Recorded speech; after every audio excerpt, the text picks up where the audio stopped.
panjang, terrified dari Vexananya Suns. Jadi bakal ngerubah momen. Tangan panjang ya, Deadly Yoi. Grabs yang jadi PR nantinya untuk hero-hero masuk dari Yudu Red Giant.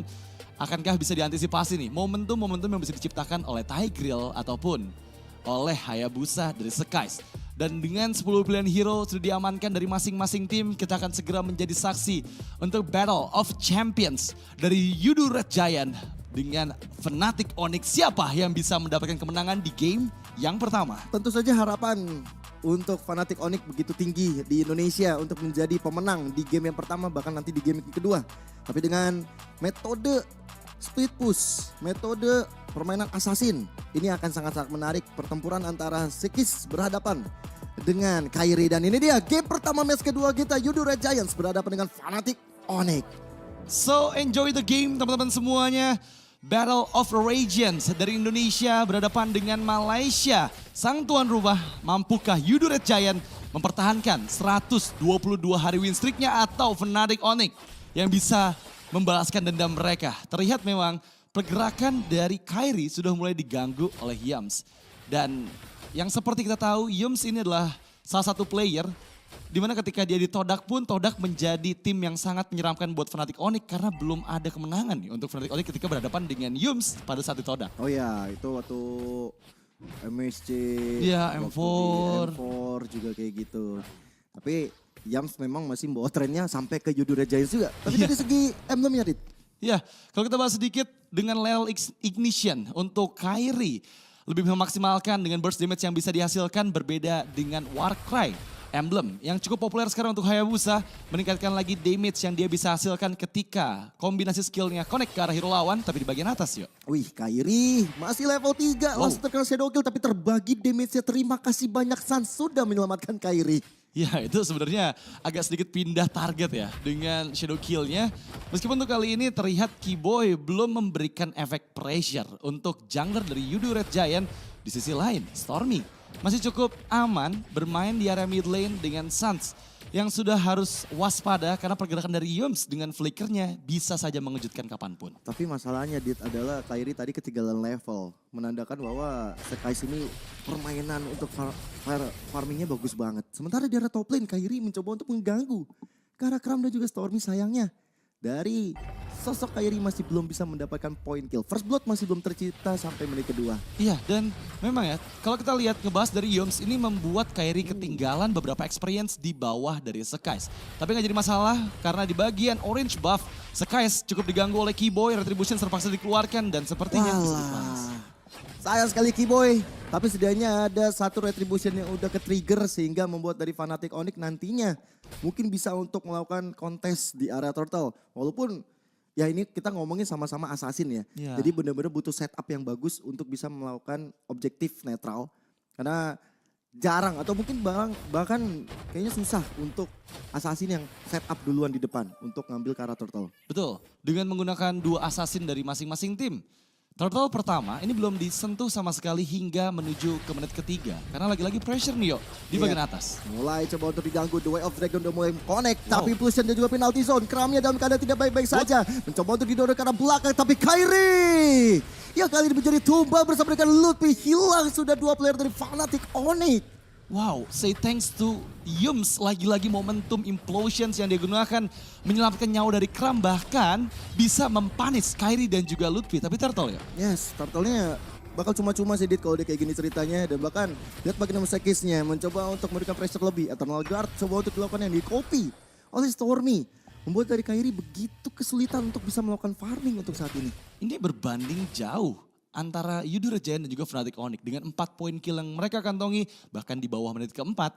Serta objektif Turtle membuat adanya gap sekitar 1.400 gold di atas dari Fnatic Onyx. Benar-benar cukup sulit harusnya untuk Fnatic Onyx bisa nih mengejar early game mereka. Ini mereka benar-benar tahu banget sih pressure-nya harus ke Kairi. Berapa kali kita ngeliat Kairi di press habis-habisan. Dan maka sekarang untuk purple buff-nya aja udah ada Yums yang nemenin. Innocent, Stormy dan juga Sekis sudah siap siaga. Bahkan The Way of Dragon menuju ke arah Yums ya. Dan Yums kali ini tumbang di area purple buff. Dan lihat bagaimana Sekis masih bisa mundur dengan adanya Quad Shadow dan purple buff. Harusnya masih bisa didapatin sama Kairi. Iya dan itu benar-benar pressure yang begitu besar ke arah Kairi. sangat-sangat merepotkan meskipun harus mengorbankan nyawa dari Yums. Setidaknya Fnatic Onyx ini ada chance di menit keempat untuk bebas farm di area jungler atas.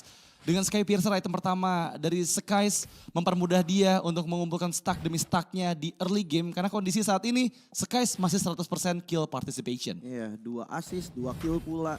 Dan memang untuk sekarang Fnatic Onyx kayaknya udah mulai di-press habis-habisan. Lihat bagaimana penalty zone udah mulai connect ke arah Lutfi. Yumse udah siap dengan implosion, tapi Sekis hadir pula untuk memberikan sokongan damage tambahan. Final Slash tidak memberikan arti yang maksimal. Bahkan dengan ada Shadow Kill, Sekis berhasil mendapatkan ke arah Lutfi, tapi shutdown.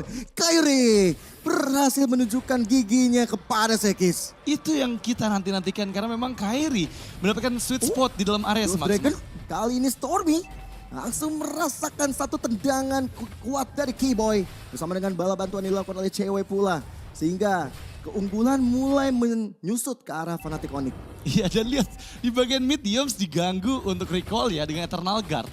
Karena lagi-lagi Fnatic Onyx sekarang sudah mulai mengejar ketertinggalannya di turtle kedua. Sepertinya akan ada setup yang dilakukan karena kebetulan Sekais juga sekarang rotasi ke bottom lane. Ya, ini mereka mau turtle sih harusnya. Dari Lutfi yang udah turun gunung, bahkan dari Kram juga udah siap siaga juga. Dia punya flicker, dia punya penalty zone, dan The Way of Dragon kali ini bakal dilancarkan bersama dengan ada satu Spear of Distraction. Stormy-nya dalam ancaman. Lutfi masih coba untuk menolong rekan-rekan yang lain, tapi lihat bagaimana Kairi. Bahkan Kairi pun tidak terlalu bisa untuk mendapatkan karakter walaupun ada shadow kill yang dilakukan. Lihat bagaimana sosok dari Sekis masih full HP-nya. Itu Sans, momentum yang tepat sekali penggunaan Cyclone Eye-nya bisa untuk menghindari shadow kill yang dikeluarkan oleh Skies. Sehingga targetnya berganti ke arah Skill Lizard di bagian bawah dan sekarang reset lagi turtle-nya belum ada yang coba untuk membuka visions dari Fnatic Onyx. Iya loh. Untuk sekarang kayak turtle emang lumayan rumit ya untuk dilakukan oleh kedua tim. Karena ya itu tadi pembahasan kita adalah bagaimana kedua assassin yang begitu sulit untuk open.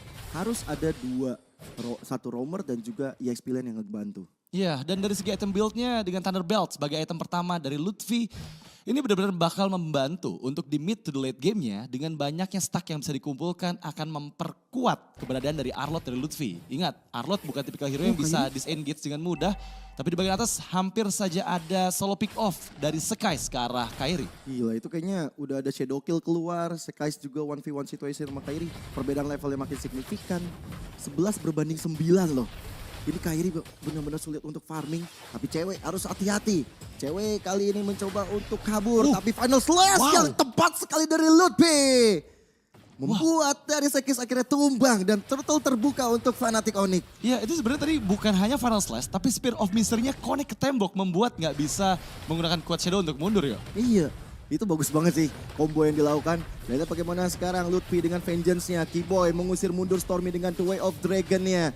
Keyboy benar-benar ngasih badan terus-terusan demi Fnatic Onyx bisa mendapatkan dari turtle, tapi lihat bagaimana Keyboy masih survive. Keyboy masih selamat dari pertempuran barusan. Bahkan Lutfi kali ini mencoba untuk mundur setelah ada execution strike yang dilakukan oleh Kram. Membuat dari Lutfi akhirnya bersiaga dulu. Wah, itu untung banget ya, karena dengan Keyboy yang mampu menghandle 4 player dari Yudu Red Giants membuat turtle kedua menjadi free. Untuk Fnatic Onyx bahkan ada turret objektif yang dihancurkan di bottom lane oleh Kairi. Skies memang tadi unggul 2 level di atas dari Kairi, tapi kali ini Kairi sudah mulai catch up nih yo. Ya. Hanya berbeda 1 level saja memudahkan Fnatic Onyx untuk bisa kontes di Objective Lord 1,5 menit yang akan datang. Ya, ini ada berita bagus ya berarti untuk Fnatic Onyx. Mereka mulai lepas dari keterpurukan juga. Bahkan dari goldnya udah mulai swing lagi ke Fnatic Onyx. Cuma mau gak mau, tugasnya Kairi adalah sekarang mainin lane jauh aja. Udah main lane jauh, dia habis itu pulang, nunggu lagi untuk purple buff-nya respawn. Dan ketika nantinya, ini yang menurut gua dari Yudu Legends harus coba untuk ngerespon hal tersebut. Kayak tadi 1v1 situation antara Sekis sama Kairi. Iya. Itu yang mungkin harus dilakukan sama Yudu Red Giants. Sebenarnya dari segi hero bakal cukup merepotkan ke arah Kairi ya. Karena ingat Fanny nggak punya immune dari shadow kill-nya Hayabusa. Dan itu bakal jadi PR juga untuk Kairi apabila dia yang ditugaskan untuk menjaga laning jauh dari Fnatic Onyx. Dan sekarang masih menurunkan tempo permainan. Belum ada pergerakan yang cukup agresif terlihat meskipun di bagian mid lane. Ini ada 2 ambush yang dipersiapkan oleh masing-masing tim. Iya, lihat ya pergerakannya dari Keyboy itu bahaya banget nih. Enak banget posisinya, dia tinggal cari informasi dan Kram yang mungkin akan menjadi target operasi. Bahkan Flicker udah digunakan, tapi Sekais lihat bagaimana Sekaisnya masuk dengan sembarangan. Terkena Impact Terrified dan juga dengan ada Vengeance selesai sudah Sekis. Wow, say thanks to Lutfi, momentum yang tepat. Dengan adanya kombinasi Deadly Grabs dan juga The Way of Dragon membuat Sekais Final Slash. Nice banget Final Slash dapat ke arah 3 player. Zaman Force coba untuk dibuka, tapi lihat bagaimana Keyboy mencoba untuk mencari lagi posisi yang lebih tepat. Tiba-tiba Kairi dengan Steel Cable yang coba untuk hadir. Tidak, Fnatic Onyx bakal lebih fokus untuk mendapatkan ke arah Lord. 3 detik menuju Sekais hadir kembali, tapi sepertinya fokus mendapatkan objektif Lord yang pertama dengan gak ada gangguan dari sang jungler Yuduret Giant mempermudah Fnatic Onyx. Yes, dan dengan Retribution Kairi mendapatkan Lord yang pertama. Angin segar mulai berhembus ke dalam tubuh teman-teman dari Fnatic Onyx. Mereka bakal coba untuk membobardir setiap bangunan-bangunan yang ada. Outer turret tim di arah mid yang bakal jadi target operasi setelah ini harusnya. Akhirnya ada angin segar untuk Fnatic Onyx ya, karena mungkin di 6 menit awal Yuduret Giants ini benar-benar bisa memegang kendali atas permainan. Tapi Fnatic Onyx di menit ke-10 sudah mulai membalikkan keadaannya, apalagi dengan objektif Lord bergerak ke arah atas. Sepertinya mereka bisa memaksimalkan di bagian mid karena Keyboy sudah mulai masuk ke dalam belakang. Walau Keyboy dengan The Way of Dragon. Lihat bagaimana Kramnya tersiksa. Jiwa dan raganya Kramnya gak selamat. Bahkan Yums kali ini dalam kondisi yang juga dalam keadaan sekarat. Lihat bagaimana Yums akhirnya bisa di take down di tangan cewek. Double kill. Berhasil dia kantongi dan Kairi. 1v1 situation dengan Sekis. Sekis yang menghilang. Dengan Lord yang masih berjalan. Momentum bagus untuk Fnatic Onyx. Benar-benar monumental team fight yang diinisiasikan dari Keyboy. Dan kali ini dengan kehilangan 3 membernya, mampukah Yuduret Giants bisa tetap mempertahankan best turret top lane mereka yo? Tentu saja harapan kita tidak bisa ya, karena ini adalah masalah Indo Pride. Bagaimana Innocent tercicil habis-habisan, terpaksa Jamal Force dibuka. Cutthroat hampir saja membuat dari Innocent tumbang. Tapi untuk sekarang, keunggulan dari Fnatic Onyx dengan Lord yang pertama. Mereka bisa ngamanin 2 best turret sekaligus, Dit. Wah, ini sang juara MSC 2024 diluluh lantakan di game pertama dengan 11 menit. Langsung 2 best turret mereka hancurkan, meskipun Lord belum enhance gak jadi masalah. Mereka benar-benar bisa menguasai area permainan dari Yuduret Giant. Dan sekarang leading 7.500 gold mempermudah Fnatic Onyx untuk memegang kendali yo. Ya, dan gak cuman masalah Yuduret Giants pemegang juara MSC. Tapi lihat bagaimana Keyboy-nya yang memberikan aksi individu dengan Flicker The Way of Dragon lagi dan lagi. Yums menjadi korban Kram. Menyisakan Sekis sendirian. Satu momen 4 orang melayang. Lihat bagaimana Sekis mencoba untuk membalaskan dendam dengan ada Shadow Kill yang dikeluarkan. Tapi Quad Shadow sudah dijaga dengan baik. Sekisnya mau kabur. Sekis mau kemana? Menuju ke arah wipeout. Karena lihat bagaimana Kairi langsung bisa menghilangkan nyawa dari Sekis. Wipeout terbuka celah Fnatic Onyx untuk memenangkan game yang pertama. Wow, kemenangan yang sangat-sangat cepat 12 menit yang Fnatic Onyx butuhkan untuk menghancurkan Yuduret Giants di game yang pertama, dan itu yang kita harapkan. Yes. Wow. Itu suatu kebanggaan tersendiri, suatu keindahan yang kita lihat bagaimana Symphony of Skill yang dilakukan oleh Keyboy Iya. bersama dengan Sans memudahkan cewek, memudahkan